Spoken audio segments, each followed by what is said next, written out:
Vamos a empezar. Bienvenidos a la segunda sesión del curso. Voy a empezar por preparar un poco el terreno en lo que es el desarrollo, el planteamiento y el desarrollo de un trabajo escrito. Y después nos vamos a ir a la bibliografía y a la ofimática. Son, a fin de cuentas, partes de ese desarrollo, ¿vale? Esto es una guía, ¿vale?, de la Universidad de Murcia, de un profesor de la Universidad de Murcia, Ángel García Rodríguez, que escribió guía de trabajos académicos escritos del grado de filosofía, ¿vale? Es una guía muy genérica, pero da algunas pistas interesantes y habla aquí, por ejemplo, de las etapas del trabajo, que es de lo que vamos a hablar hoy.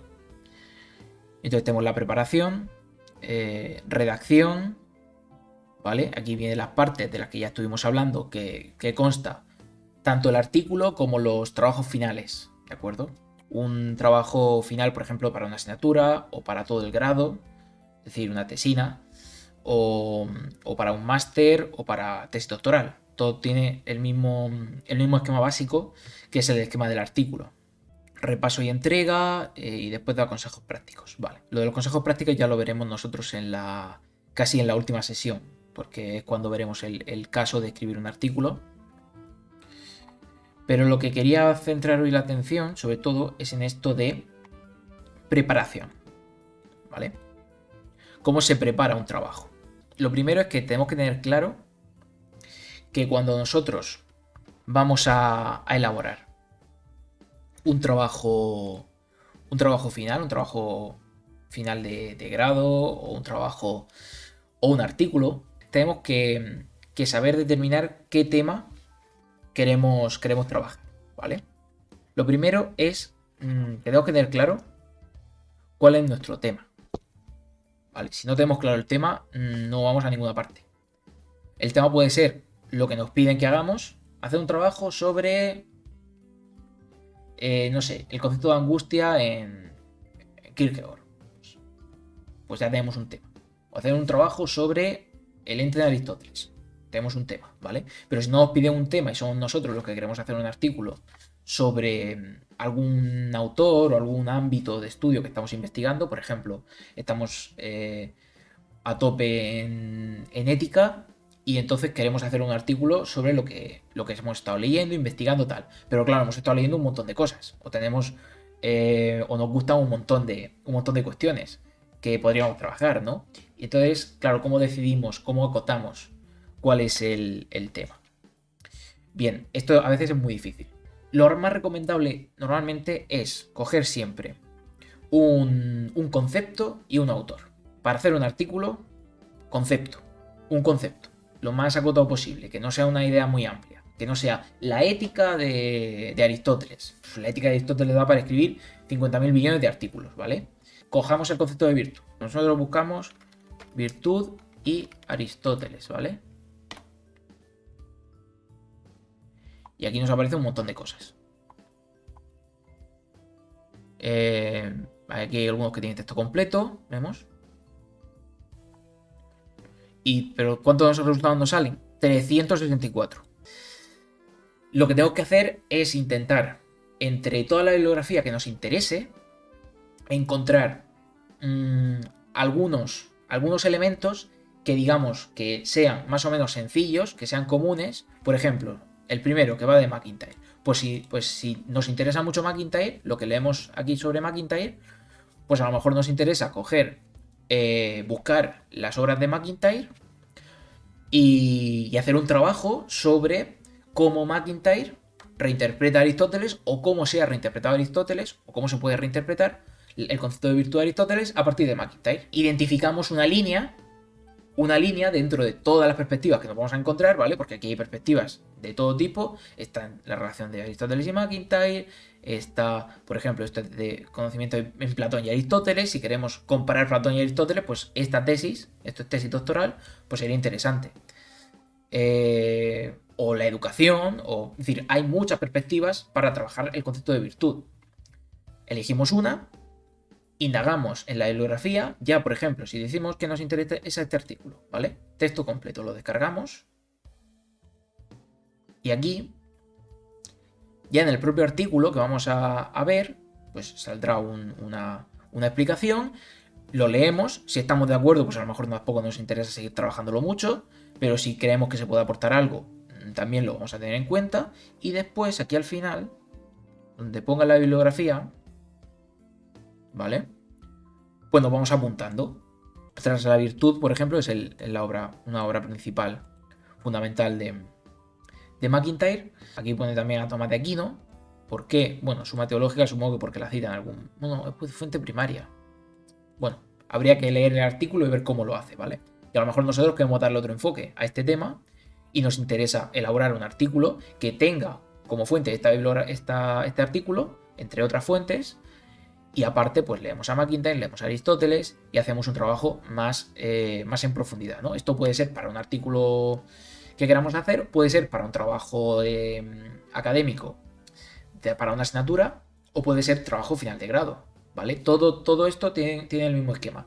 No pensemos que porque esto está tan acotado a autor, concepto y una perspectiva especial sobre ese autor y concepto, va a ser muy poco para hacer, no sé, un trabajo final de una tesina de grado. No, que va, da para mucho, ¿eh? Aunque el tema sea esté muy detallado, realmente da para mucho, porque hay mucha bibliografía, ¿vale? A lo mejor si cogemos un tema tan específico, pero de otra rama, o digamos que no es tan habitual estudiar, pues sí que nos encontramos muy pocas fuentes y tenemos que ampliar un poco.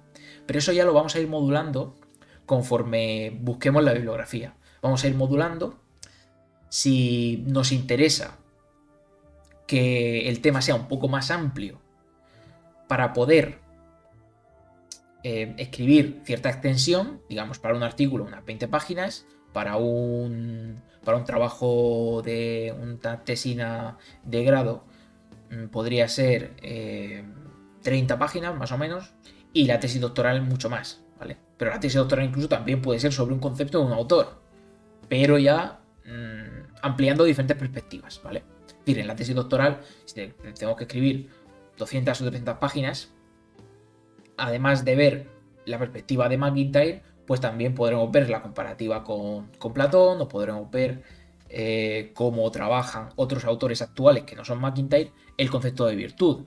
¿Qué pasa si, por ejemplo, no nos interesa un autor, una tesis de autor, sino que nos interesa una tesis más destinada a una idea, a un concepto?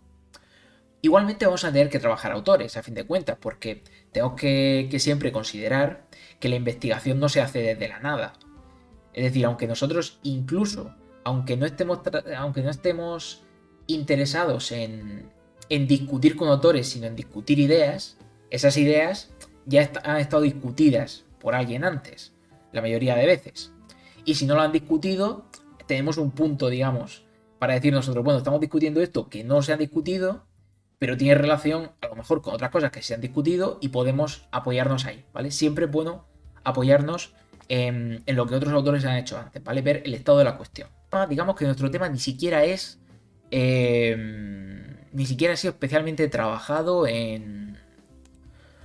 por otros autores, ¿vale? O que no os interesa, digamos, discutir con otros autores, sino hacer una reflexión original basada en unos datos más directos, ¿vale? Sobre el tema. Estamos en el campo de la ética y decimos, bueno, yo quiero trabajar la ética, pero quiero trabajar específicamente cuestiones referentes a una cuestión referente a los valores morales actuales en la sociedad y cómo se relacionan con la crisis del coronavirus, ¿vale? Tenemos un tema ahí amplio que, digamos, lo han trabajado más, lo han trabajado menos, pero no nos interesa exactamente quién lo ha trabajado, sino coger datos, digamos, datos más o menos directos de nuestro entorno, analizarlos y decir, mira, en mi entorno sucede esto. Por ejemplo, no sé, la responsabilidad con respecto a la vacuna, el concepto de responsabilidad con respecto a la vacuna del coronavirus. Pues, aunque el tema sea tan específico y tan actual y tan centrado en una situación de la que tenemos una experiencia directa, que no nos interese principalmente las fuentes bibliográficas, las fuentes de este autor dijo no sé qué y este autor dijo no sé cuánto. No os interesa eso, sino estudiar los casos y analizarlos conceptualmente. Incluso en esa circunstancia nos sirve de apoyo, y mucho más que de apoyo, buscar bibliografía acerca de casos semejantes. Es decir, acerca de reflexiones sobre la responsabilidad, el concepto de responsabilidad, o acerca de cómo la responsabilidad se aplica a casos hipotéticos o casos reales, ¿de acuerdo? Y tener, digamos, un modelo sobre el cual basamos todo nuestro desarrollo. Entonces, si nosotros volvemos aquí a Dialnet y buscamos responsabilidad ética, por ejemplo, nos saldrán un montón de cosas, 5.000 documentos, ¿no? Nos sale de todo, ¿vale? Puedo entrevistarme con gente, puedo consultar notas de prensa, artículos de opinión, puedo hacer un montón de cosas para obtener datos que son o sea, información de primer orden, ¿vale? Porque el periodista, digamos, bueno, artículos periodísticos están mediados, pero te dan una información que no está, que digamos que es una información más o menos directa que el periodista escribe a partir de una serie de sucesos, una serie de opiniones, etcétera. Cuando tú entrevistas a alguien, pues es lo que esa persona está pensando, ¿vale? En el terreno de la ética, cuando distinguimos entre conocimiento de primer y de segundo orden, el de primer orden es el conocimiento sobre los hábitos, las creencias, las formas de actuar, la moral de la gente, la moral común, etcétera, ¿vale? Mientras que el conocimiento de segundo orden, que sería el filosófico, es la reflexión ética respecto a los valores, respecto a qué principios están predominando en esos actos, con respecto a si esos actos son mejorables o no, ¿vale? Toda esa discusión sería el conocimiento de segundo orden, que sería el filosófico. Entonces, nosotros tenemos datos de primer orden y después podemos basarnos también en bibliografía que desde la filosofía trabaje en ese estudio de segundo orden, trabaje el mismo concepto, la misma idea o situaciones semejantes, ¿no?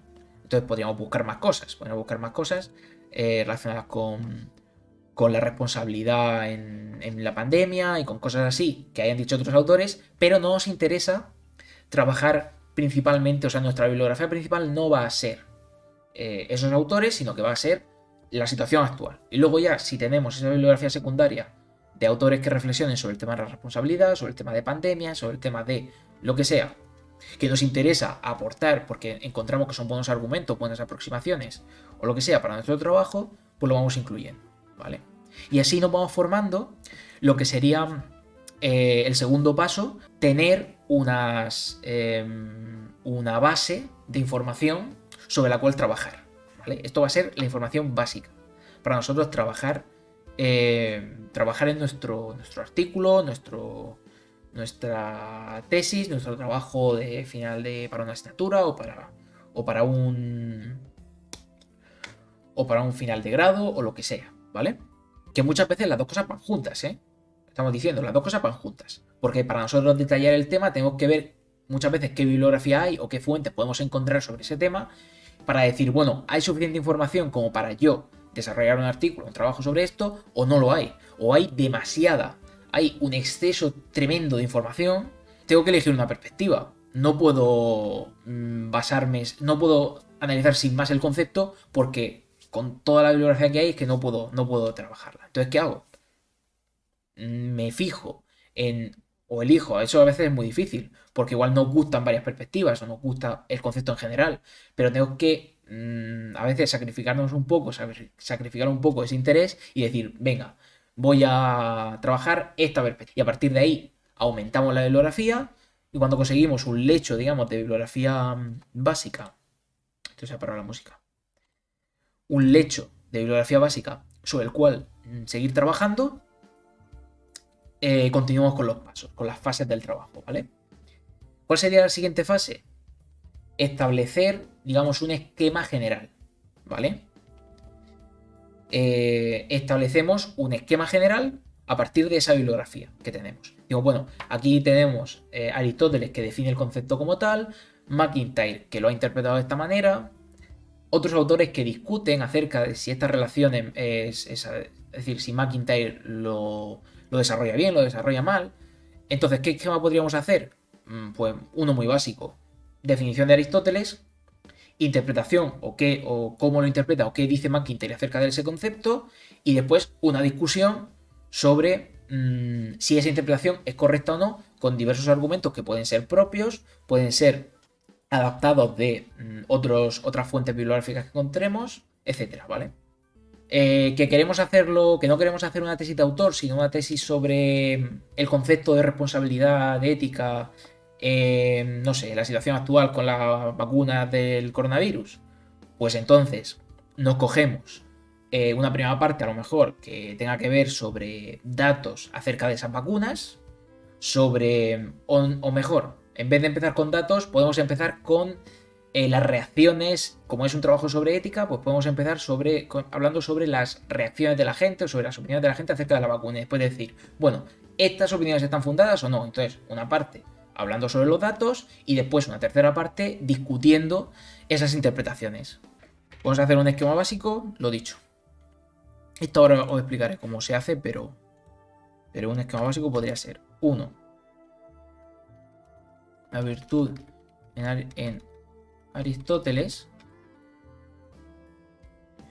2.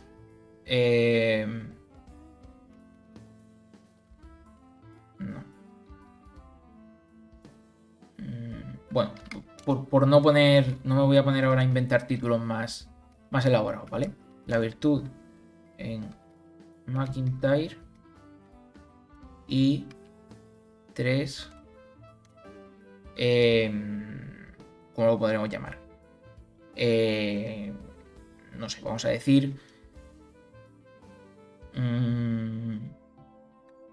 Bueno, discusión entre Aristóteles y McIntyre. Estos serían títulos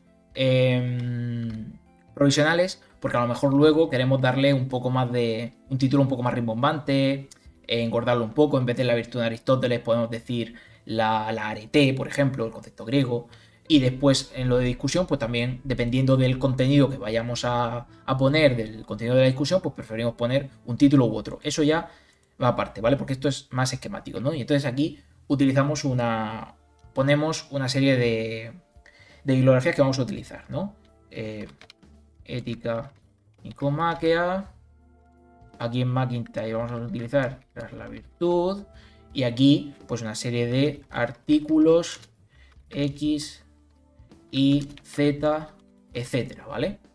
Y aquí también artículos, lo que sea, ¿vale? Y nos vamos haciendo un esquema con qué bibliografía vamos a utilizar para qué parte y cogiendo sobre todo referencias. Es importante que tengamos en cuenta, digamos, unas ideas generales antes de ponernos a redactar, ¿vale? Nosotros nos vamos a consultar la bibliografía que vayamos encontrando, vamos a ir tomando nota de ideas. Eso siempre es bueno, ir tomando nota. A lo mejor de muchas cosas que tomamos nota después no las vamos a usar, pero nos sirven porque así tenemos una idea general de hasta dónde puede llegar nuestro trabajo. Es decir, nosotros a lo mejor nos interesa en un primer momento en la ética de Nicomaquia un montón de explicaciones que da Aristóteles sobre la virtud, pero luego cuando leemos a McIntyre y cuando vemos la discusión decimos, bueno, aquí hay una parte de la explicación que hace Aristóteles que es irrelevante. En este esquema previo, ¿vale? Antes de esto iría aquí una introducción, siempre, introducción, y al final pondríamos siempre las conclusiones, ¿vale? Que esto, dependiendo de lo que vayamos a hacer, podría ser, porque normalmente en las revistas piden que todo esté numerado. Entonces sería 1, 2, 3, 4 y 5, ¿vale? Pero siempre hay que tener en cuenta que la introducción es lo último que se escribe. Incluso diría que el resumen, es aconsejable hacer el resumen y abstract antes de la introducción. Porque el resumen y abstract trata específicamente sobre esto. Las conclusiones también, hasta cierto punto, porque es bueno ya en el resumen indicar que vamos a concluir que esto es así o esto no es así, ¿vale? o vamos a demostrar o no vamos a demostrar. O vamos a demostrar que esta tesis está equivocada o lo que sea. ¿Serán citas literales o parafraseo de dichas citas al momento de redactar? Buena pregunta. Ahora voy a perfilar un poco lo que es el uso de la bibliografía, cómo es recomendable usarla. Pero lo que yo recomiendo para empezar a tomar notas es hacer ambas cosas. Es decir, tomar citas literales porque dependiendo del texto que vayamos a escribir es más o menos importante. Pero si es un artículo, por ejemplo, o es un trabajo académico, una tesina, una tesis doctoral, las citas literales. Las citas literales.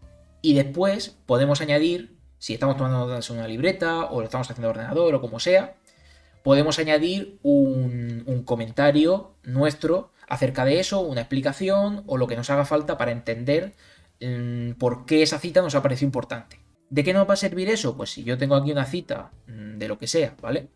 Cosas que yo voy poniendo aquí, así en orden un poco aleatorio conforme lo voy leyendo.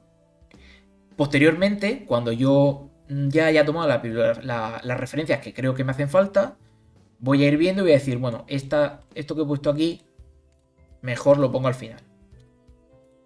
Y esto se va a quedar aquí y esto se va a quedar aquí. Y aquí me hace falta añadirle una cosa que va a ser A, que va a ser otra cosa. ¿Por qué? Porque me hace falta conectar esta parte con esta y creo que hay un autor por ahí que me puede servir para terminar de desarrollar esto. Y entonces buscamos otras cosas que a lo mejor no hemos leído o a lo mejor hemos visto de pasada y lo añadimos. Y vamos así componiendo lo que va a ser el discurso, ¿vale? Y ya después lo redactamos bien.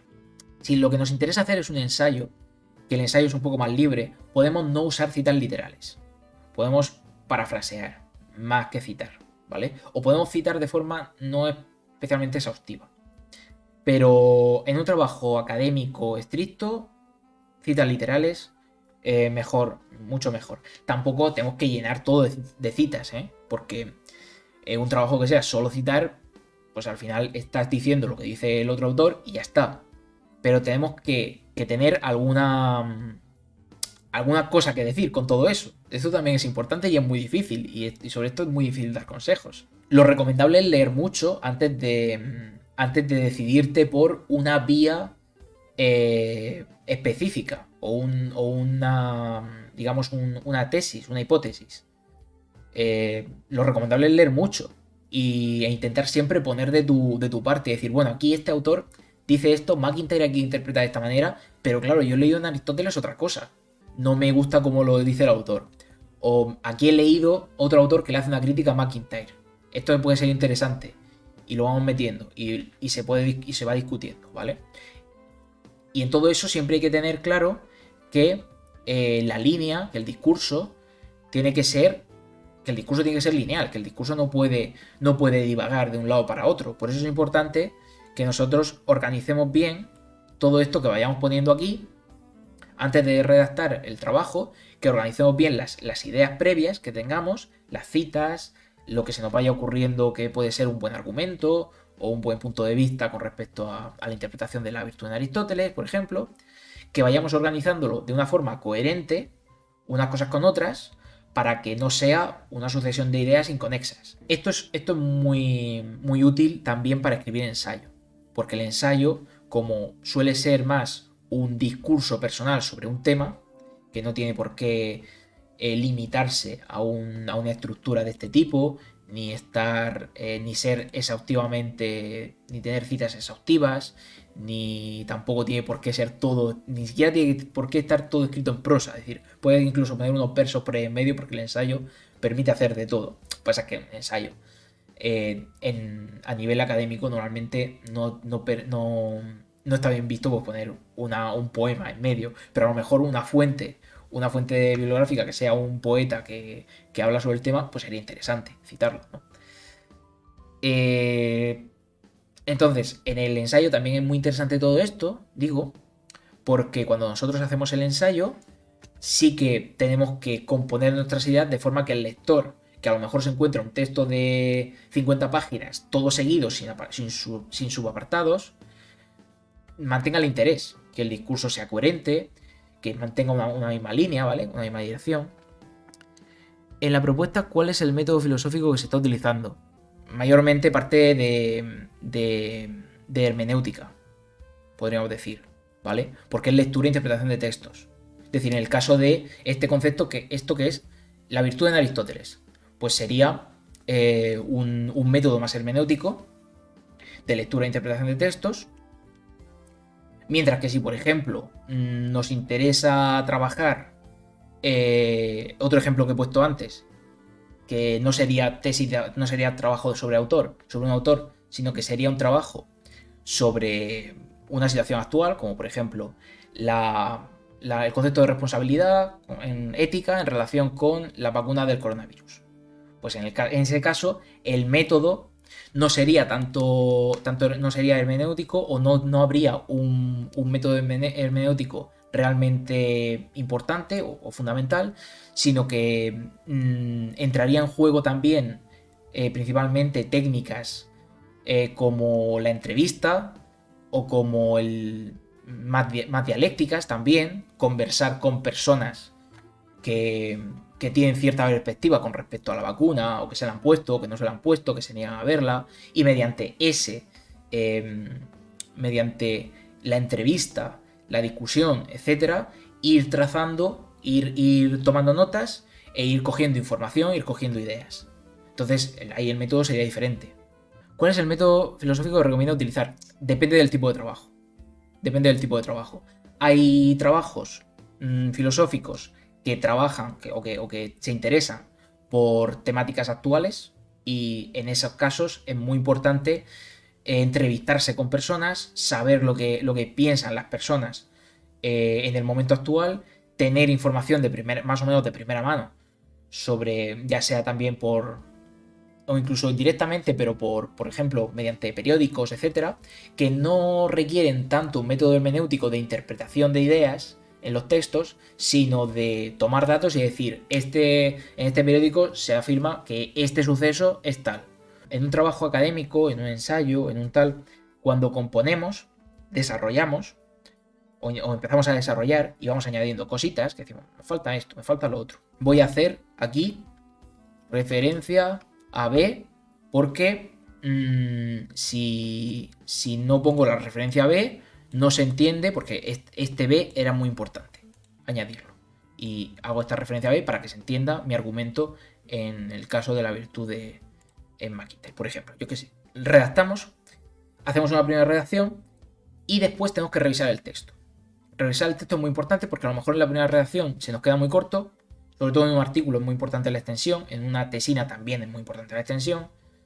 En un ensayo, pues no es importante porque podemos hacer un poco de la extensión que nos dé la gana. Pero en un artículo tenemos normalmente una extensión de entre 8.000 y 12.000 palabras, suele variar, pero entre 8.000 y 12.000. En algunas revistas ponen entre 8.000 y 10.000, depende de la revista. Hay que mirar bien la normativa de la revista. Entonces, a lo mejor nos queda muy corto, a lo mejor nos queda muy largo, a lo mejor tenemos ratas, a lo mejor hay cosas que queremos perfilar mejor. Entonces, revisamos, expandimos o desarrollamos un poco más, o acortamos un poco lo que no sea tan importante, y revisamos que toda la redacción esté bien hecha. Y tenemos que ir haciéndolo así por capas, digamos. Me gusta hacer la comparativa con el dibujo. No sé si dibujáis o sabéis más o menos cómo se hace una ilustración, un dibujo. Cuando hacemos un dibujo, lo primero es hacer un boceto. Decir, quiero dibujar esto, ¿vale? Pero no me voy a poner a dibujar los detalles. Dibujo un esbozo, ¿vale? Y dibujo un brazo, unas piernas, una cabeza así que es un redondel y un tal, y sitúo los elementos en la escena. Y cuando tengo el esquema básico, las formas básicas de todo situado en el papel, entonces dibujo de forma más clara las formas de cada cosa, ¿vale? En vez de formas básicas, pues una cabeza es un redondel, ya, pero la cabeza tiene una forma, tiene un tal, ¿vale? Y después de hacer todas las formas de las cosas, ponemos detalles, ¿de acuerdo? Entonces esto es lo mismo. Esquema básico, situamos los elementos en la página, en las páginas, después vamos desarrollando las ideas dentro del artículo, y ya en la siguiente revisión vamos poniendo detalles. Es decir, esto lo voy a recortar porque no es tan importante, esto lo voy a desarrollar porque sí que es muy importante, etcétera, etcétera. Cuando terminamos el trabajo, terminamos de redactar, lo revisamos, está acabado, lo enviamos a donde tengamos que enviarlo, a alguien que nos lo va a corregir, o a alguien que lo va a evaluar, o etcétera, donde sea. O puede ser que el proceso todavía continúe, como en el caso de las tesinas, de las tesis doctorales y de los trabajos finales de grado, en los cuales pues tenemos que presentar ante un tribunal. Normalmente tenemos que defender lo que hemos hecho ante un tribunal. Y entonces en ese caso hacemos pues una presentación oral, un no sé qué, y hay que tener en cuenta que la presentación oral no es un resumen, ¿vale? La presentación oral no es un resumen, para resumen ya está el trabajo que hemos presentado, que tiene que tener una introducción, tiene que empezar también con un resumen abstract, ¿vale? Lo que tenemos que hacer no es resumir todo lo que hemos hecho, sino hacer un discurso que interese al tribunal, que interese a los que nos van a evaluar, y decir, mira, yo he hecho este trabajo porque me interesa este tema. ¿Por qué me interesa este tema? Porque este tema tiene tal importancia. Lo que solemos hacer en la introducción, que es decir, este tema es importante por tales motivos, porque es de actualidad, porque hay muchos autores que lo han trabajado y me parece que no lo han trabajado bien, o por los motivos que sean, eso es lo que tenemos que explicar. Eso es lo que tenemos que explicar. ¿Por qué nos interesa este tema? ¿Por qué este tema es interesante? Y después, si nos da tiempo, después de decir por qué este tema es interesante, podemos decir, y como queremos trabajarlo tal, lo he trabajado de este modo. Y perfilamos un poco las ideas generales del trabajo que hemos hecho. Decimos, pues he trabajado este concepto de esta manera, o hemos aludido a este autor que es muy importante, o hemos analizado de esta manera el tal, o hemos utilizado este argumento que es muy innovador, ¿no? Lo que más destaque del artículo. Hay que saber elegir a la hora de exponer oralmente qué es lo más... No todas las partes, sino qué es lo más destacable, lo que más llama la atención, lo que alguien podría leer y decir, oye, esto es muy original. Eso es lo que conviene exponer siempre. Podemos hacer también un esquema general, pero muy general, que no sea resumir, sino esquema. Hemos hecho este apartado, este y este. No te lo voy a explicar. Te voy a explicar lo que yo creo que es más destacable de mi trabajo. Y después ya mencionar las conclusiones. Pues después de realizar este trabajo hemos concluido tal, tal y tal. Y eso sería una presentación redondísima, ¿vale? Porque las presentaciones que se basan en resumir, primero suelen ser muy aburridas. Quizá para alguien que no tenga ni idea del tema, si le resumes lo que has hecho, dice, pues qué bien. Pero alguien que sepa del tema, y más aún el tribunal que se supone que ha tenido que leer el trabajo, se va a aburrir. Lo segundo es que suelen ser largas, porque es difícil resumir un trabajo que has hecho. Quieres explicarlo todo. Y no se puede explicar todo en una presentación de 15 minutos. No puedes explicarlo todo. Y lo tercero es que, aparte de que suelen ser largas, la gente se lía y lo hace más largo de lo que ya es. Es decir, te empiezas a querer explicarte más, como ya te has propuesto que vas a hacer un resumen. Mientras estás hablando dices, bueno, esto a lo mejor no ha quedado claro, lo explicas un poco más, te detienes un poco más y te pasas del tiempo. Mientras estamos haciendo el trabajo, hay que citar, ¿vale? En un trabajo académico siempre hay que citar. Entonces, ¿cómo se cita? Hay diferentes tipos de citación. Si, por ejemplo, vamos a una revista, ¿vale? Esta es Tópicos. Tópicos de México. ¿Vale? Cuando entramos aquí en la página de la revista de Tópicos, tenemos información diversa, tenemos aquí el último número, la información del cuartil en el que se encuentra, y aquí tenemos enviar artículo. ¿Enviar artículo? Sí, enviar artículo. ¿Vale? Y en enviar artículo nos pone la lista de comprobación y directrices para autores. Esto es lo que nos interesa. ¿Vale? Aquí en la revista nos dicen la extensión que tiene que tener. Primero, qué tipo de trabajo podemos entregar o no, ¿vale?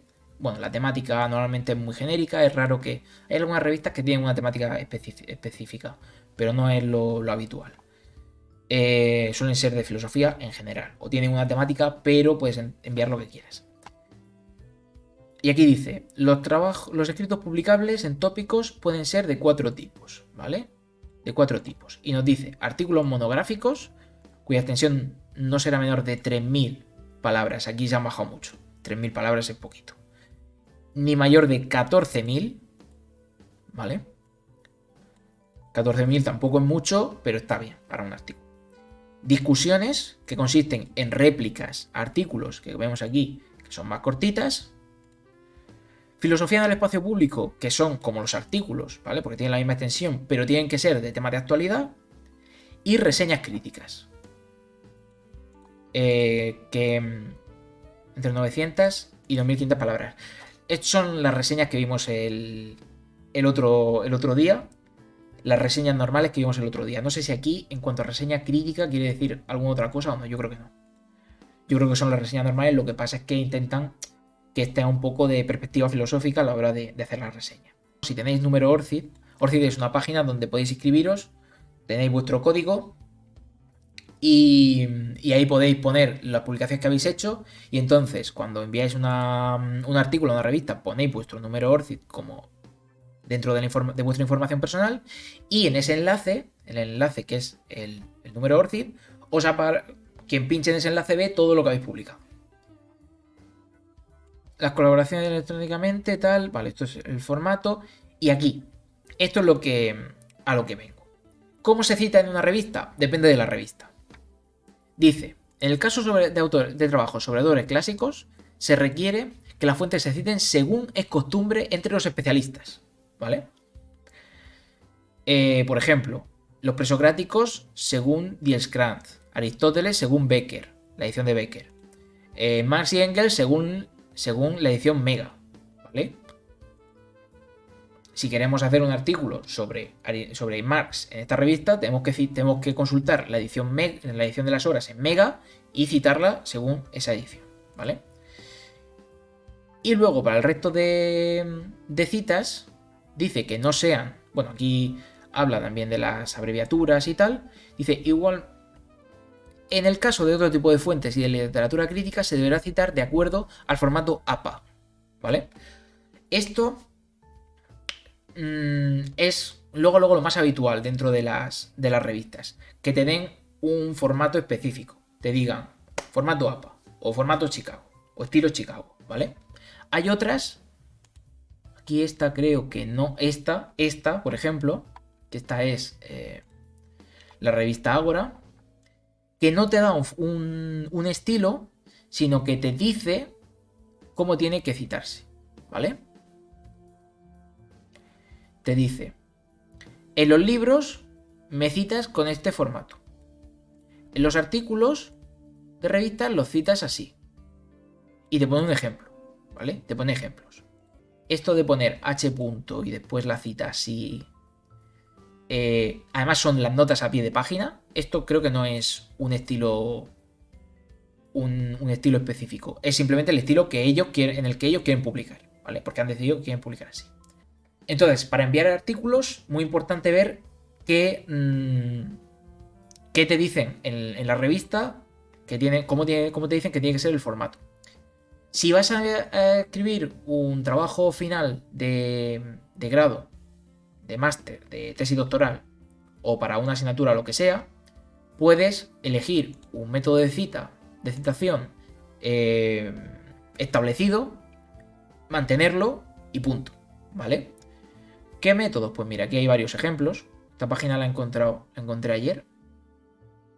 Y digo, pues perfecto para enseñaros. Este es, por ejemplo, el estilo APA. La referencia, que es como aparece en la bibliografía, tiene que ser así. La cita tiene que ser dentro del texto y tiene que ser el apellido del autor, la fecha y la página. Lo que pasa es que la página aquí no la ponen, no sé por qué. Pero a todo esto hay que añadirle siempre el número de página que está citando, obviamente. El capítulo del libro, pues así. ¿Qué método de cita es mejor?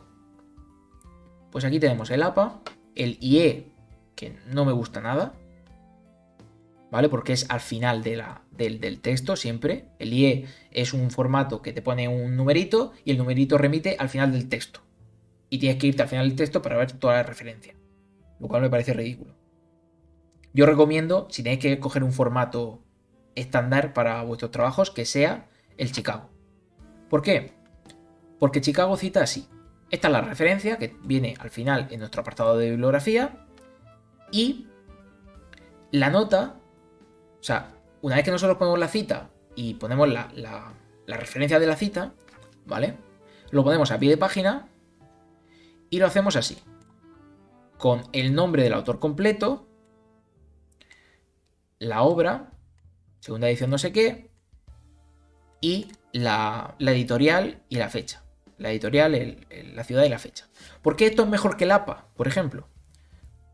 Bueno, es mejor que el IE porque el IE está al final de todo el trabajo y tienes que irte al final de todo el trabajo para ver las referencias. Eso es ridículo. Pero es mejor que el APA porque normalmente en filosofía los títulos de las obras son importantes porque utilizamos obras que tienen fuentes diferentes o que tienen perspectivas diferentes o de autores clásicos y no es lo mismo citar una obra de un autor clásico que citar otra obra de ese mismo autor clásico.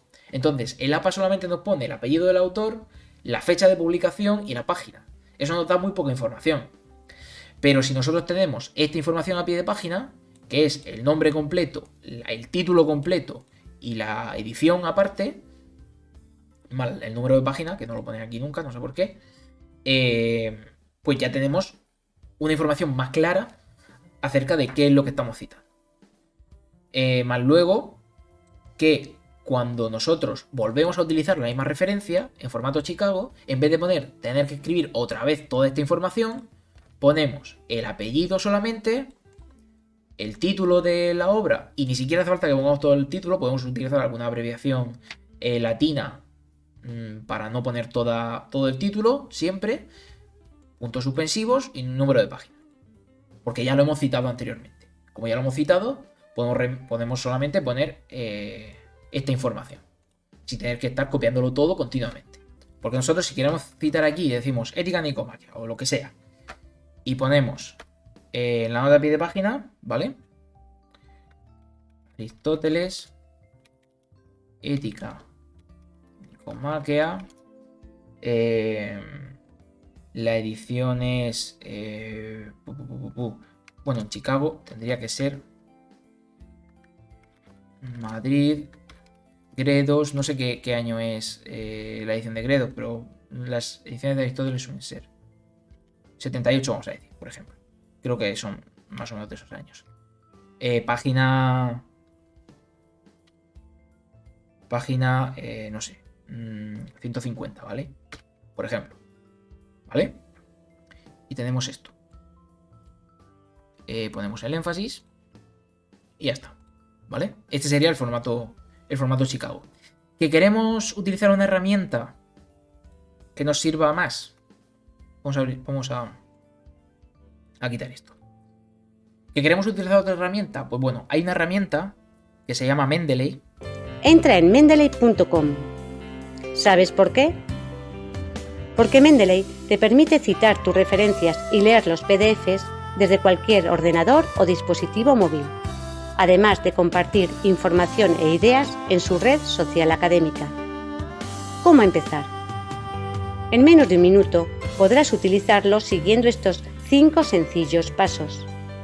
Vale, pues, sí. Créate una cuenta gratuita en mendeley.com con tu correo institucional y accede con tus claves. Localiza el grupo Universidad de Navarra. Esto si vosotros formáis parte de una universidad que tenga cuenta propia en Mendeley, es muy interesante uniros de esta manera. No sé si los particulares pueden también unirse. Es posible que sí, pero con otras de otra manera. Vete a él para ampliar el espacio de tu cuenta. Descarga la aplicación de escritorio Mendeley Desktop para Windows, Mac, Linux o dispositivo móvil. Ábrela con tus claves y ve al menú Tools para instalar 2 herramientas. El Web Importer, que se instala en la barra de tu navegador para importar referencias desde sitios web o bases de datos. Y el plugin Microsoft Word o LibreOffice, que se instala en tu procesador de texto para insertar citas en un manuscrito y crear la bibliografía en el estilo que desees. ¿Vale? Eso es lo que nos interesa de Mendeley, sobre todo. Es decir, Mendeley es una herramienta muy buena. Por ejemplo, si queremos acumular bibliografía, incluso para compartir bibliografía con otros y para colaborar en trabajos. Es muy interesante, pero sobre todo es una herramienta que sirve a la hora de hacer, de utilizar bibliografía dentro de un editor de texto, por ejemplo, en Word. Aquí vamos en referencias, en la pestaña de referencias de Microsoft Word, tenemos aquí Mendeley, Open Mendeley, insertar bibliografía, insertar cita, ¿vale? Si nosotros hacemos aquí una cita que sea, no sé, lo que sea, cita de prueba, simplemente, para poner aquí un tal, ¿vale? Y decimos insertar citación, ¿vale? Y nos abre esto que tiene conexión con nuestra librería de Mendeley, ¿vale? El programa de Mendeley ya nosotros hemos metido nuestra bibliografía y digo, pues, a ver, algo que yo tenga en Mendeley, algo de Cabell creo que tengo. Ah, no, mira, este. Este es de Naoko Saito, un artículo que no he leído porque no lo encontré, pero me lo puse aquí en la bibliografía, ¿vale? Lo seleccionamos y aquí, al seleccionarlo, nos da opción de ponerle página, por ejemplo, página 10, ¿vale? Y decimos, pues ya está, ¿vale? Y aparece hasta el DOI, que es la referencia virtual del artículo, ¿vale? Si no lo queremos en Chicago, pues seleccionamos aquí, seleccionamos esta nota y le decimos, no lo quiero en Chicago, lo quiero en American Psychological Association, ¿vale? Pues me lo pone en APA. Así, fácil. ¿Qué pasa? Que si nosotros vamos a publicar en un artículo y nos encontramos con que la revista donde queremos publicar nos dice que el método de citación, que el estilo de citación tiene que ser otro, pues esto no nos sirve, porque no está manteniendo un estilo APA o Chicago o de otro estilo, ¿vale? De otro tipo. Por ejemplo, el que decía antes que era el IE, pone 1, fíjate, 1 página 10. 1 y lo que pasa es que no nos pone la cita. Para nosotros tener esta referencia, tenemos que insertar la bibliografía y entonces aquí nos aparece 1. Es Saito, ¿vale? Si nosotros ponemos Chicago, en Chicago está nota completa y autor fecha, ¿vale? Porque Chicago también tiene ese formato, pero a mí me gusta el de la nota completa, ¿vale? Y esto sigue siendo la bibliografía que hemos insertado, pero aquí te da la referencia al pie de página. Vale, entonces, si nosotros tenemos que hacer un trabajo en el que no se nos especifica qué tipo de bibliografía cómo tenemos que citar, esta herramienta es muy buena. Si a nosotros nos dicen, no, tenéis que citar con este orden de elementos. El autor con la inicial, la fecha al final, el no sé qué así, el no sé qué así, esta herramienta no nos va a servir, ¿vale? De todas formas, si os acostumbráis un poco a usarla y cogéis un poco de facilidad, sin perder, digamos, la habilidad de introducir la bibliografía por vosotros mismos, obviamente, pues os va a ser una herramienta bastante, bastante útil, ¿vale? Una cosa que muchas veces se hace en filosofía es, o digamos que es un problema que se trabaja bastante a la hora de decidir cómo desarrollar un trabajo, es si traducimos o no traducimos las citas, ¿vale? Si manejamos ediciones originales, si manejamos traducciones o si manejamos ediciones originales pero lo traducimos nosotros, ¿vale? Esto ya lo he dicho antes y lo repito, depende de lo que queramos hacer en el texto. Depende de qué queramos hacer en el texto. Si nosotros queremos hacer una obra de un autor, es muy importante, o sea, un artículo, un trabajo de autor, es muy importante que tengamos en cuenta el idioma original del autor y que tengamos en cuenta qué dice en la obra original, en su idioma. Si nosotros queremos hacer un artículo, un trabajo sobre un tema en general, pues a lo mejor con unas traducciones nos vale. ¿De acuerdo? Con unas traducciones de ediciones que sean buenas, que sean respetables, que no vaya a decirnos alguien, es que ha cogido un libro de una editorial que no conoce ni su madre que no tiene nada, que no tiene ni notas al pie, que no tiene ni estudio previo, ni nada. Y el traductor incluso es desconocido, ¿no? Porque a veces algunas ediciones de estas paratillas no vienen ni con el nombre del traductor. ¿Y cómo puedes fiarte tú de esa traducción? No puedes fiarte. Entonces, cogiendo ediciones buenas, pero con toda la bibliografía traducida previamente, ¿eh? Yo algunos trabajos los he hecho con la cita original tal cual, otros los he hecho traduciéndolos yo y otros con solo traducciones. Pero lo de solo traducciones me resulta un poco agobiante, porque nunca sé del todo si en la edición original se dice eso o no. Y a veces es poco importante, pero otras veces sí que es muy importante porque las interpretaciones cambian. Entonces, aunque sea consultar un poco alguna edición original, está bien, de vez en cuando. Porque también aportan más información sobre lo que estás citando. Y un consejo que os puedo dar también para cuando estéis trabajando, por ejemplo, sobre un concepto de un autor, por ejemplo, la virtud en Aristóteles, es que aunque a lo mejor no vais a citar a Aristóteles en griego, obviamente, no vais a poner a citar a Aristóteles en griego, a menos que sea para una revista muy especializada en autores griegos o gregolatinos y que os digan la cita tiene que estar en griego aparte de la traducción, a menos que sea eso, no vais a citar al autor en griego. Entiendo que no vais a citar al autor en griego, pero en el caso que estábamos trabajando antes de la virtud en Aristóteles, pues a lo mejor conviene que hagamos un pequeño repaso acerca de la terminología que usa Aristóteles, la arete, que es el concepto que él utiliza para hablar de virtud, cómo se define en griego, de dónde proviene, o echar un vistazo al menos al texto en griego para ver si la traducción, si el traductor ha traducido bien el término en un momento determinado o no lo ha traducido bien, o si se puede interpretar de otra manera según lo que aparece en el texto griego. Eso, consultar las ediciones originales, en casos menos extremos también, como en inglés o en francés, tal, es importante. Y ya citar la edición original y poner vuestra propia traducción también es muy interesante cuando queréis trabajar sobre un autor que os interesa, digamos, ser rigurosos a nivel histórico y a nivel contextual y poner el texto en su propio idioma, pero también dar una visión del autor, por ejemplo, una visión crítica, y os interesa traducir partes o todas las citas, algunas partes de las citas o todas las citas, para también proporcionar una interpretación adecuada para los lectores que no conozcan ese idioma. Pero es interesante dar una interpretación propia del texto en un idioma, porque al final la traducción no es trasladar tal cual, o sea, la idea de un idioma a otro, sino que a la hora de traducir estamos interpretando siempre, porque los términos, salvo rarísimas excepciones, en diferentes idiomas, no suelen ser equivalentes, ¿vale? No son equivalentes. Como no son equivalentes, hay ciertos márgenes en los cuales podemos decidir si traducimos el texto de una manera o lo traducimos de otra. Pero claro, cuando tomamos una decisión de esas, también tengo que asegurarnos de que indicamos, bueno, en el original se dice así. Vale, va a ser un cursillo muy rápido de ofimática, ¿vale? Voy a beber agua.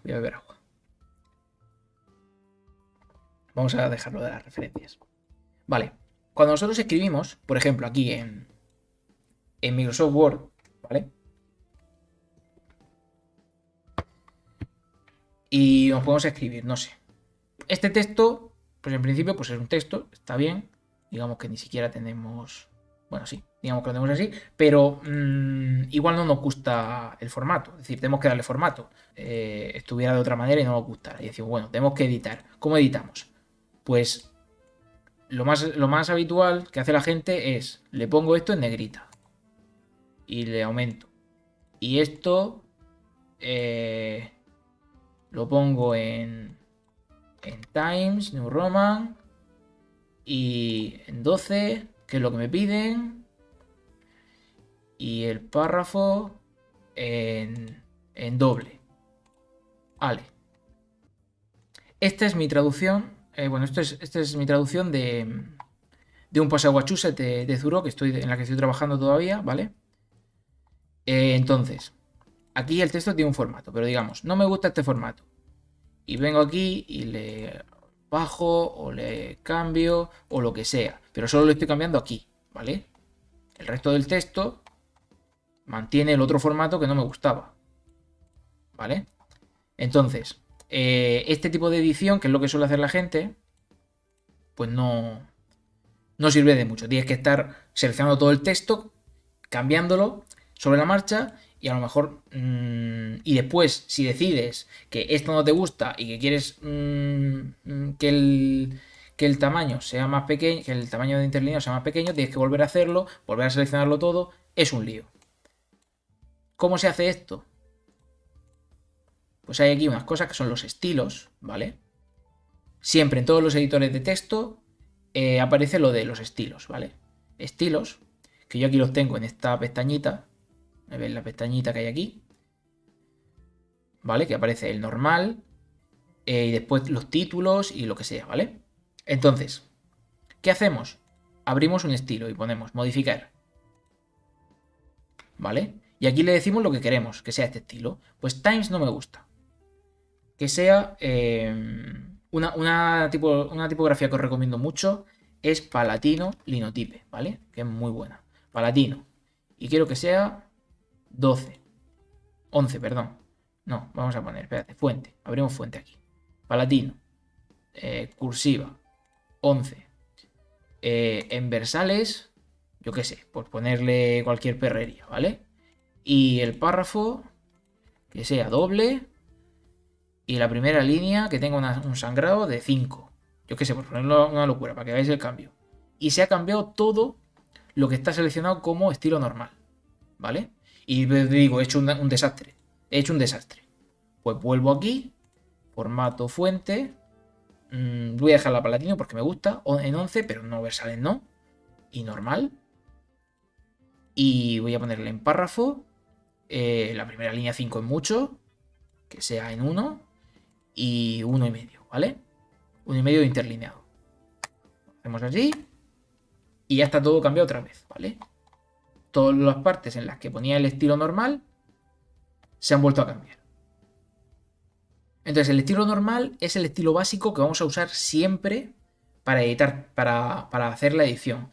De hecho, la mayoría de estilos, o muchos de los demás estilos, se basan en el normal.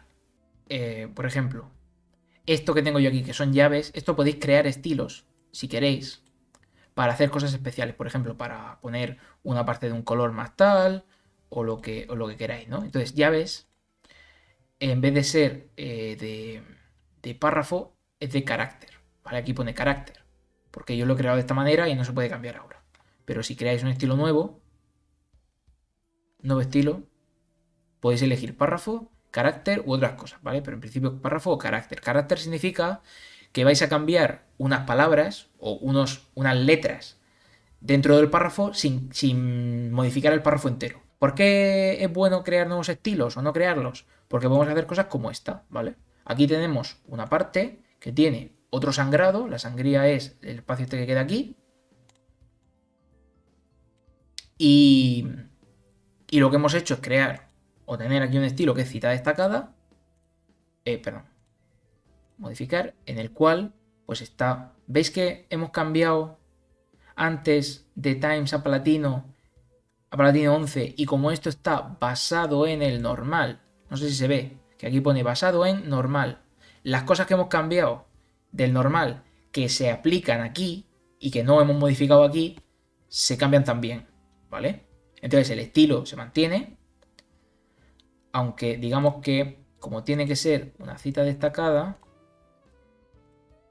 queremos 10 y no 11, ¿vale? Pues todo lo que estaba con ese estilo se ha cambiado. Y aquí también, ¿vale? Los estilos sirven para esto, para que nosotros aplicamos el estilo a un texto y ya, una vez que lo hemos aplicado, si al final de escribir todo el texto decimos, madre mía, qué mal me ha quedado esto, me ha quedado un texto muy extenso, quiero que se quede más corto, le voy a bajar la cantidad el tamaño de la letra para que quede más compacto y se amolde más a un tamaño que yo quiero, que son 100 páginas.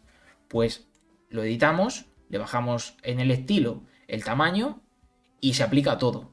Hay unos estilos que vienen por defecto, que son los títulos, ¿vale? título 1, título 2, título 3, ¿vale? Esto también lo podemos editar. Si yo no quiero que el título 1 sea así, yo me voy a fuente y le pongo 14, lo dejo en Cambria o lo pongo en mayúscula en vez de versales y lo pongo así, ¿vale? Podéis trastear con esto, podéis trastear todo lo que queráis. Porque realmente, si no os gusta, pues lo volvéis a cambiar y punto. ¿De qué sirven los títulos? Por ejemplo, vamos a decir que aquí tenemos título 1 y esto tenemos un título 2, que no sé si lo he editado, sí, que se llame introducción, como sea, ¿vale? Lo que sea, ¿vale? Este estilo es diferente, vemos que aquí hay mucho espacio, igual no queremos que haya tanto espacio, modificamos y en el párrafo tenemos sangría, que son izquierda y derecha, son los espacios con respecto a los márgenes del cuerpo del texto. El especial es primera línea, si queremos que la primera línea tenga más sangrado que el resto. Francesa, si queremos que la primera línea quede en el límite y el resto del texto tenga sangrado, ¿vale? Esto es muy importante para la bibliografía. Ahora lo vemos. Después, el espaciado anterior y posterior, que esto es lo que queremos cambiar, que es del párrafo, espaciado anterior y posterior. Lo dicho, aquí podéis trastear y ver lo que sirve para cada uno. El interlineado, etc. Entonces, si le bajamos aquí el espaciado, incluso de arriba a 0, veis cómo ahora hay menos espacio en el título arriba y abajo. Vale. ¿De qué nos sirve ponerle de estos títulos, aparte de que podemos cambiarle de una sola vez el estilo de todos los títulos que queramos? Es decir, título 1, pues no me gusta cómo quedan los títulos 1, los cambio y todos los títulos 1 se cambian. No me gusta cómo queda el título 2, lo mismo. Si yo quiero hacer aquí, referencias, tabla de contenido, insertar tabla de contenido, ¿vale? Título 1, 2, 3, me pone mis títulos, ¿vale? Los títulos que yo le he puesto con el numerito de página automáticamente, ¿vale? Y luego esta parte tiene sus estilos, se pueden editar, pero bueno, para verlo así por arriba, un curso así genérico para que sepáis que los títulos, los estilos de título que vienen por defecto en el programa sirven para esto.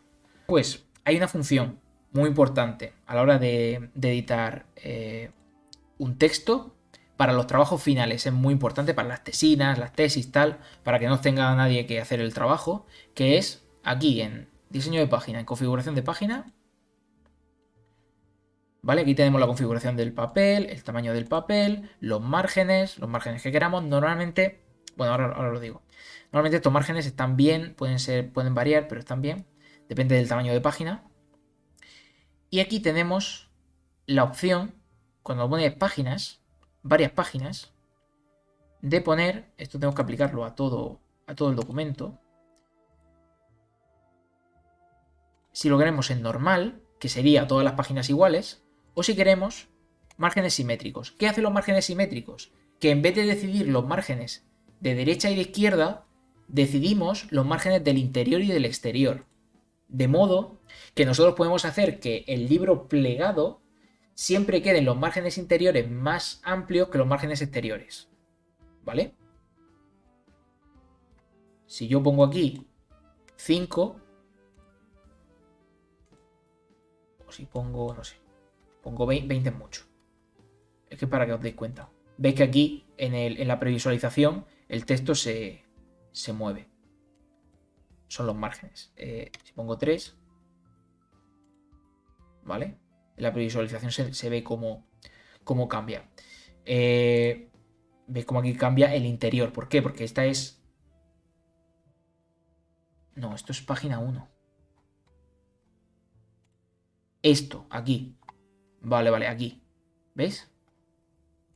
Esto es página impar. La página impar es la primera del libro, como la portada. Vale, veis que aquí el margen izquierdo es más grande, porque es la página impar. En la página par es justo al contrario. El margen derecho, que es el interior, es el más grande. Pero hay más cosas en la configuración de página, ¿vale? También podemos poner en el diseño que las secciones empiecen en la página impar, ¿vale? ¿De qué nos sirve esto? Que nosotros sabemos que todas las secciones, da igual cuánto ocupe cada capítulo, siempre que hagamos un salto de sección, va a empezar en la página impar. Ponemos el encabezado. Normalmente es preferible poner bordes, más bordes en el encabezado que en el pie de página. Porque el pie de página, al menos yo no lo uso. Si vosotros ponéis, por ejemplo, la numeración en el pie de página, podéis ponerlo. Podéis poner más margen en el pie de página. Pero yo lo prefiero poner arriba. Entonces lo pongo el margen en el encabezado. ¿Vale? Entonces, esto, todo el documento. No hay cambio, vale. No ha habido cambio, vale. Lo guardamos, ¿vale? Y entonces, cuando nosotros vamos al texto, vemos que tenemos aquí, y nos vamos al encabezado, editar encabezado. Pero de todas formas no hace falta irse aquí para editar el encabezado. Le das doble clic arriba y va automáticamente, al menos en Word. ¿Y qué hacemos? Pues nos vamos. Aquí tiene truco porque aquí a veces no sale el estilo que estamos buscando, ¿vale? Entonces buscamos el estilo aquí en la lupa y nos pone que el estilo de este párrafo es el encabezado. Y nosotros podemos modificarlo y ponerle el estilo que queramos, ¿vale? Y vamos a decir que como es la primera página, no queremos que ponga nada, ¿vale? Aquí tenemos una serie de opciones. Importante. En el diseño tenemos primera página diferente, páginas pares e impares diferentes. Si nosotros marcamos primera página diferente y pares e impares diferentes, ¿vale? Primera página es la página de la sección. La sección empieza aquí, que es la impar, y donde está el título de introducción. Entonces, esta primera página podemos dejarla en blanco. Nosotros vamos a la sección siguiente, que es, ¿veis? Nos lo pone como la segunda página y ponemos, como es la par, el número de página tendría que estar en la derecha, o sea, perdón, en la izquierda, ¿vale? Hacemos una tabulación, esto es importante. En el encabezado, si nosotros modificamos el encabezado, tenemos un truqui también, que es en el formato, tabulaciones.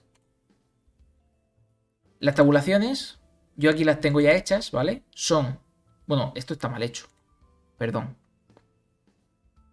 Ay, ¿qué tamaño tiene? Vale, no sé qué tamaño tiene ahora mismo, pero digamos que tiene 14 con 2, creo. 14,2, que es el ancho de la página, ¿vale? El ancho de la página es 14,2. Entonces, 14,2, que sería el extremo. Fijar. Y este lo quitamos. Eliminar. Y la mitad, que sería 7,1, que estaría centrada, ¿vale? En vez de estar derecha, tiene que estar centrada. Porque es la mitad. Eliminamos, ¿vale? Y entonces, aceptamos aquí. Y ahora, cuando nosotros estamos editando el encabezado y tenemos que poner algo en medio, por ejemplo, un título, o el nombre del autor, o lo que sea, tenemos una tecla en el teclado que es Tab, el tabulador, ¿vale? Que tiene estas flechitas, una hacia un lado y otra hacia el otro. Pinchamos en el tabulador y nos lleva a la primera tabulación. Y aquí ponemos introducción, lo que sea, ¿vale? Y el segundo tabulador nos lleva allí. Pero el segundo tabulador ahora mismo no lo vamos a necesitar, porque esto es la página par, ¿vale? Si nos vamos a la sección siguiente, bueno, esto me lo ha dejado así, pero imaginemos que sigue la página, es que aquí no sigue la página, y tenemos la página impar, ¿vale? Esto es página 5. Página 4, página 5. Entonces en la página 5, como esta es interior, o sea, como el interior aquí está en la derecha, está en la izquierda, nos interesa que el número esté en la derecha. Ponemos el tabulador introducción y número de página en posición actual, ¿vale? Y ya tenemos hecha toda la sección. Es decir, si esto quisiéramos escribir 50 páginas de introducción, estos encabezados estarían en toda la introducción, ¿vale? Vemos que aquí, como es una sección diferente, bueno, el encabezado de esto es diferente, y aquí nos aparece este encabezado, ¿vale? Nos aparecerá en todo, pero si nosotros no queremos que nos aparezca porque es una sección diferente, decimos, amigo, es que esto es una sección diferente, no me lo vincules con el anterior. Y ya está. Y aquí decimos, no quiero poner introducción, quiero poner un paseo a Wachusett, ¿vale? Y ahora Este no lo he desvinculado, pero lo desvinculamos también y ponemos paseo a Wachusett. Y en el siguiente vemos que ya aparece un paseo a Wachusett, ¿vale? Porque hemos definido la página impar y la página par, que es lo único que tenemos que definir. Una vez que ponemos los encabezados de la página par y la página impar, está todo hecho. De cada sección, ¿vale? Y vemos como la otra no se ha cambiado porque hemos dicho que la desvincule. Pero si nosotros queremos vincularla otra vez y decimos, no, voy a desvincular porque se nos da por ahí. Le damos otra vez aquí a vincular a la anterior y nos avisa, nos dice, cuidado, que te lo vas a cargar. Y decimos, sí. Y automáticamente nos pone el anterior, ¿vale? Aquí no porque no lo hemos dicho, pero si le damos otra vez, que sí, queremos. Nos lo vincula con el anterior, ¿vale? Lo dicho, estos son herramientas básicas. Podéis ir trasteando todo lo que queráis con ellas, ¿vale? Y están en todos los editores de texto. Salto a página impar y aquí pongo título 1, bibliografía, ¿vale? Y es muy importante cuando nosotros tenemos los títulos, están configurados de forma que el estilo del párrafo siguiente sea el normal, ¿vale? Creo que son los únicos estilos que están configurados para eso. Entonces, aquí podemos crear todos los estilos que queramos y podemos crear uno que sea bibliografía. Y por cierto, hay una opción para si no queréis si queréis controlar también mediante estilos las cursivas, podéis poner la cursiva mediante una opción de énfasis, que creo que la tiene ya automáticamente el formato. Vale. Me lo voy a inventar, ¿eh? Y digo, bueno, es que la bibliografía está así, pero digamos que no se lee del todo bien. Quiero que la bibliografía, cuando buscamos la bibliografía, que no tenga este texto aquí, que me dificulta buscarla, si hay muchas fuentes, sino que el autor sea lo primero que vemos, más cerca del margen. ¿Cómo hago esto? Pues no hace falta ni seleccionar nada, nos vamos al estilo de bibliografía que tenemos aquí y digo, voy a modificar el estilo de bibliografía. Para el linotype 11, que es el normal, no hace falta que lo cambiemos. Si queremos cambiarlo, lo podemos cambiar, pero no hace falta. Y en las opciones de párrafo ponemos especial, sangría especial, francesa, en 1 vamos a poner, en 1 centímetro. El interlineado vamos a ponerlo en sencillo. Y vamos a poner espaciado posterior en 6, ¿vale? Y ahora cogemos Aristóteles y le aplicamos. Solamente tenemos que poner el cursor aquí en el párrafo donde está Aristóteles y pulsamos bibliografía. Pumba. Ponemos donde está María José Gutiérrez Fernández y pinchamos bibliografía. Pumba. Y ya está. Y así cuando nosotros buscamos bibliografía y hay aquí 50.000 millones de citas, lo primero que vemos siempre, más claramente separado en el margen de la página, es el apellido del autor, o el nombre del apellido del autor, sin numeración. Claro, no se puede cambiar, tampoco creo, no sé si se puede cambiar. Pero yo quiero editar esto y quiero ponerle un estilo. Edición. Vamos a ver. Aquí están los estilos. Y digo, quiero poner el título 1. Ah, pero el título 1 tampoco me gusta. Yo quiero editar el título 1. Aplicar estilo, borrar formato, pero no me deja editar los estilos, ¿vale? Creo que el formato de pago de OneDrive sí que deja editar los estilos, pero me parece que la forma gratuita, o sea, el programa gratuito no permite editarlos. Entonces, yo en vez de hacer esto, en vez de editarlo aquí, tendría que coger cada título y decirle que no lo quiero así, que lo quiero más pequeño, que lo quiero en Times, que lo quiero así, que lo quiero en no sé qué, que este color no me gusta. Es un lío. Entonces, ¿dónde sí se puede editar? En Google. ¿Vale? Aquí tenemos un documento de Google Drive, ¿vale? Y aquí ponemos la virtud de Aristóteles, ¿vale? Y yo digo, esto quiero que sea estilo 1, o sea, título 1, ¿vale? Y aquí los estilos están aquí en esta barra, texto normal, aquí veis que pone texto normal, título, aplicar título, ¿vale? Y digo, no me gusta, ¿qué hago?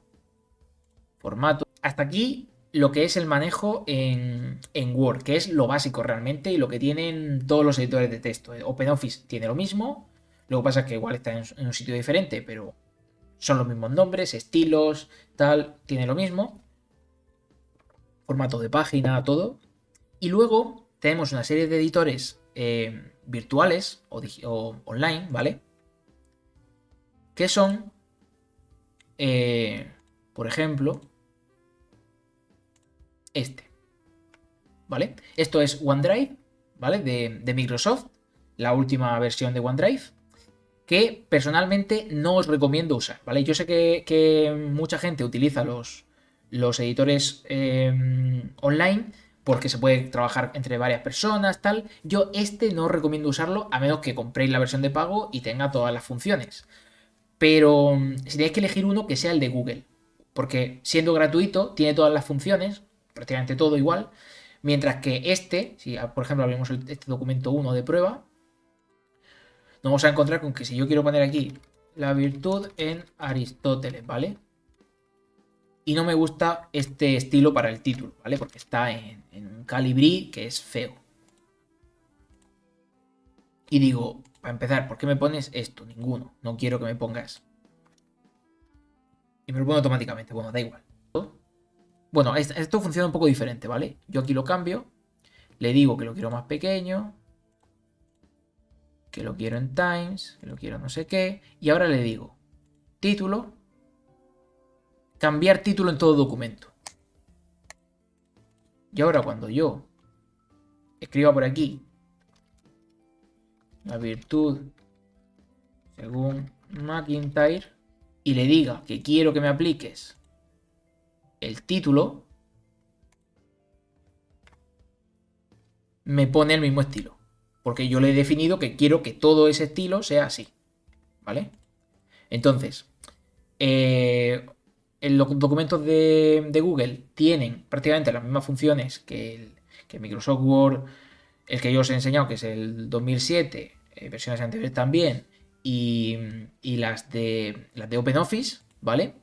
Además, como es online, podéis editar junto con quien quiera, con los compañeros, con quien quiera que estéis, si estáis colaborando con alguien, editar todos el archivo. Y tenéis la opción aquí de descargar en formato de Microsoft Word, en Open Document, en PDF, es decir, en el formato que queráis. Así que si queréis trabajar online, esta es la recomendación que os hago, que uséis el de Google, porque es gratis y tiene prácticamente todo. ¿Qué hago? Si yo no quiero tener que estar editando esto siempre que abra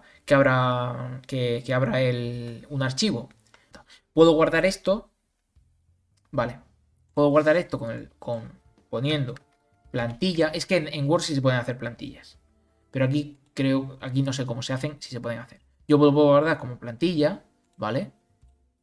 Y cuando yo quiera abrir, en vez de escribir todo mi documento aquí, yo guardo uno que tenga de nombre plantilla. Y digo, hago una copia.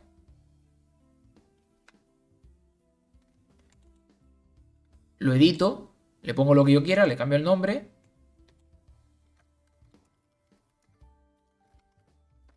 ¿Vale? Le cambio el nombre. Y ya tengo todo el formato hecho. En Word me da la opción de que yo puedo guardar como plantilla de Word. ¿Vale?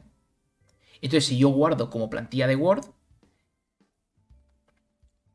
me da un archivo que es un archivo de plantilla, no es un archivo de texto, que cuando yo lo abra me va a abrir el documento que sea, pero me va a decir que lo guarde como otro documento. Es decir, yo guardo esto, ¿vale?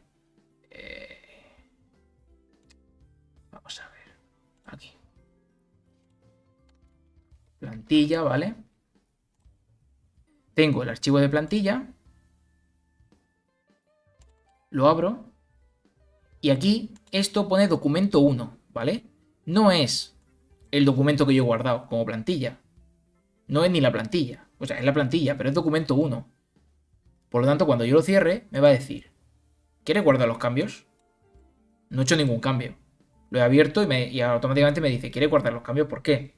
porque es un documento nuevo, ¿vale?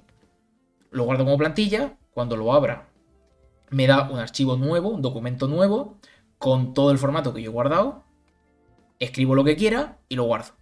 Y nada, ese es el truco de las plantillas para no tener que estar cada vez que abráis un archivo y queréis escribir algo, editando el texto.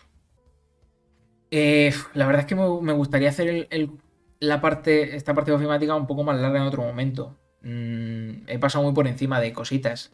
Si es un día que esté yo por aquí, como algunos directos los hago escribiendo y tal, podemos charlar de esto, de manejo ofimática, si queréis, y os explico más cositas. Pero sobre todo lo que puedes hacer es experimentar, ¿vale? El domingo, que es la última sesión de este cursillo, tendríamos un ejemplo de escritura de artículo. Es decir, vamos a coger, aparte de lo que hemos hecho hoy, porque era más de poner un titulito, de poner un poco de descripción para que veamos cómo se edita el texto, más de desarrollo de un artículo. Y me prepararé algunos materiales para aplicar todo lo que hemos visto a lo largo del curso, ¿vale? Y ya pues ver un ejemplo más o menos práctico y aplicado de todo lo que he estado hablando. Y nada, muchas gracias. Muchas gracias a vosotros por estar aquí. Y nada, hasta la próxima.